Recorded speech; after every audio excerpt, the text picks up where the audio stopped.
Bonjour. Si cela se produit, ne répondez pas à la porte, cachez-vous, verrouillez tout et ne regardez jamais dans les yeux. Je sais que cela ressemble au genre de conseil que l'on donne à toute personne laissée seule à la maison la nuit, mais c'est différent. Cela a commencé il y a une semaine, j'étais au lit, il venait d'être 1 heure du matin, je faisais défiler mon téléphone pendant que ma femme Steph dormait. J'ai soudain reçu une notification en haut de mon téléphone. Tous ceux qui ont une sonnette vidéo sont habitués à cela. Mouvement détecté. Normalement, je l'ignore, car il s'agit soit d'une voiture qui descend la route, soit d'une personne qui rentre chez elle en titubant après une soirée. Puis la sonnette a retenti et la notification a suivi, il y a une personne à votre porte.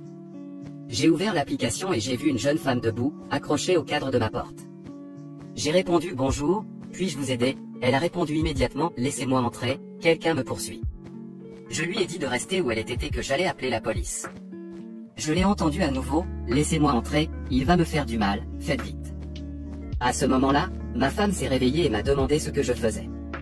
Alors que je m'habillais pour descendre, j'ai dit qu'il y avait une femme à notre porte qui nous suppliait d'entrer car quelqu'un la poursuivait. J'étais sur le point de composer pour la police lorsque Steph a ouvert l'application. Elle a dit « Bébé, personne n'est là ». Nous avons regardé l'historique des mouvements, les 2 notifications ont été enregistrées. J'ai ouvert la première, rien mais notre porche d'entrée. Je suis passé à l'autre notification, où quelqu'un avait appuyé sur la sonnette. Il y avait mon porche d'entrée, plongé dans l'obscurité, mais cette fois, nous ne pouvions entendre que ma voix. Bien sûr, il n'y avait aucune réponse à mes questions. Je me suis demandé si je devenais fou. Ma femme a dit qu'il était tard, que je devais être à moitié endormi et que mon esprit me jouait des tours. Même si c'était vrai, cela n'expliquait toujours pas pourquoi nous avons reçu ces notifications. La nuit suivante, nous étions tous les 2 assis dans notre salon à regarder une série Netflix. Nous avons dû perdre la notion du temps car il était presque 1 heure du matin. Je suis allé vérifier que la porte arrière était verrouillée lorsque mon téléphone a sonné. J'ai demandé à Steph si elle avait la même chose. Elle avait. J'ai ouvert l'application juste comme il m'a notifié que quelqu'un avait appuyé sur la cloche. Nous avons toutes les 2 rapidement ouvert la vue en direct, debout à notre porte, un enfant. Le jeune garçon ne devait pas avoir plus de 8 ans, la caméra était en vision nocturne, en noir et blanc. Le visage du garçon brillait, les yeux perçaient à travers mon écran. J'ai répondu une fois de plus, bonjour, puis-je vous aider? L'enfant a levé les yeux vers la caméra, bonjour, mon père est tombé en panne en haut de la rue et son téléphone est mort. Pouvez-vous me laisser entrer, j'ai besoin d'utiliser votre téléphone. Steph et moi nous sommes regardés, elle a secoué la tête pour me regarder. Je lui ai répondu, je peux appeler quelqu'un ou alors peut-être que la police peut vous aider. Le garçon a alors semblé se retourner, sa voix était maintenant empreinte de colère, ouvrez la porte, j'ai besoin d'aide, allez-vous vraiment me laisser rester ici tout seul? Son histoire avait changé, j'y suis retourné après avoir ravalé ma propre peur, reste là, je vais chercher de l'aide. Cette fois, j'ai appelé la police, qui est arrivée 20 minutes plus tard. À ce moment-là, il n'y avait plus personne dans les environs, nous avions vu le garçon s'éloigner au coin de la rue 5 minutes après que j'ai raccroché le téléphone. Les agents ont vérifié notre route et les environs. Ils n'ont trouvé personne, pas même une voiture bizarre circulant dans les environs. Nous avons tous 2 essayé de leur montrer l'application, mais évidemment, il n'y avait rien. Les 2 agents se sont montrés compréhensifs et ont semblé nous croire. Ils nous ont donné le numéro direct du département et nous ont dit de les appeler si quelque chose se reproduisait. Nous sommes allés nous coucher ce soir-là, effrayés et confus, nous ne comprenions pas ce qui nous arrivait ni pourquoi cela nous arrivait. Le lendemain, nous avons décidé de nous coucher tôt, nous nous sommes assurés que tout était verrouillé et que la maison était sécurisée. Nous nous sommes tous les 2 endormis tôt, mais j'ai été réveillé à 1 heure du matin passé au son de 2 séries de sonneries provenant de mon téléphone. Je les ai ignorées, je me suis retourné et je me suis rendormi. Quand j'ai regardé mon téléphone le matin, j'ai ouvert l'application Sonnette. La lecture de la vidéo ne montrait rien, mais je pouvais entendre des grattements pendant environ 2 à 3 secondes après l'appui apparent sur la sonnette. Je suis descendu et j'ai vérifié la porte. 3 séries de 4 griffures profondes avaient été faites sur ma porte d'entrée. L'anxiété m'a frappé comme un raz-de-marée qui traverse tout mon corps. Je craignais maintenant la nuit qui nous attendait. Il y a 2 nuits, nous avions tous les 2 décidé de rester debout, nous allions mettre un terme à tout cela. Nous étions à cran dans notre propre maison et ce n'était pas bien. Les minutes se rapprochaient de cette satanée 1 heure du matin. Puis, juste à temps, les notifications ont commencé. J'ai ouvert l'application, un policier était là. C'était l'un des officiers qui était avec nous l'autre nuit. J'ai trouvé ça étrange, ça m'a pris au dépourvu. Steph a dit qu'elle allait regarder par la fenêtre à l'étage. Nous avions tous les 2 dit plutôt que l'un d'entre nous regarderait par la fenêtre pour confirmer si quelqu'un était vraiment là.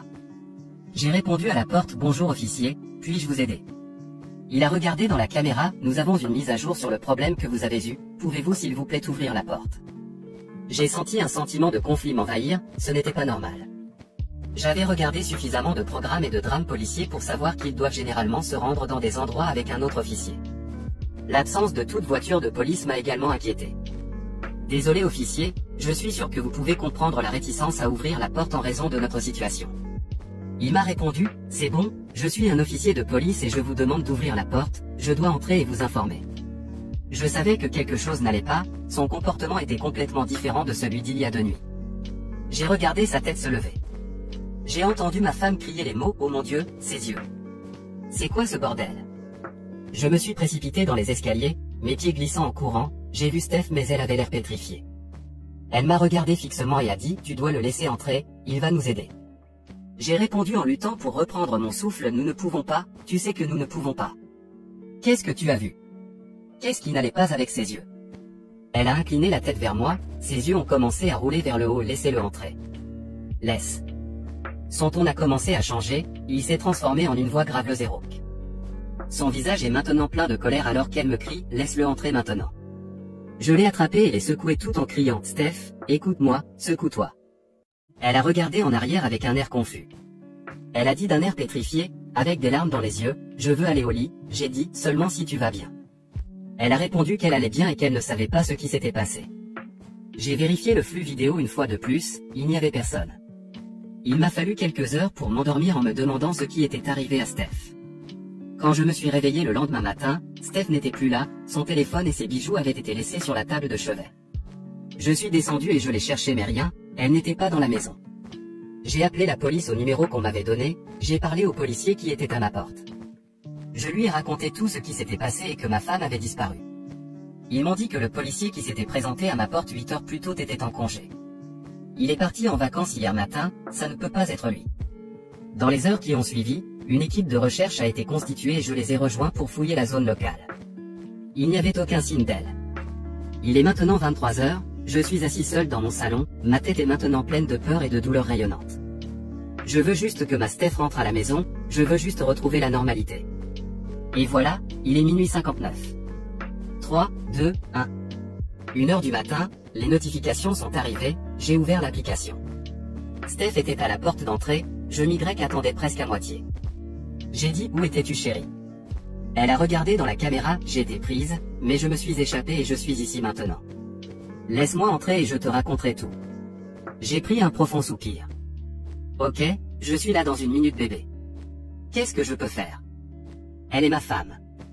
Je n'ai rien sans elle. J'ai écrit tout cela au cours de la soirée, espérant une sorte de conclusion, peut-être même une fin heureuse à cette horrible expérience. Je suppose que maintenant ce sera juste une preuve de ce qui nous est arrivé à tous les deux. Je dois aller répondre à la porte maintenant. Ma femme est à la maison. J'espère que tu as passé un bon moment, bonne journée, bisous.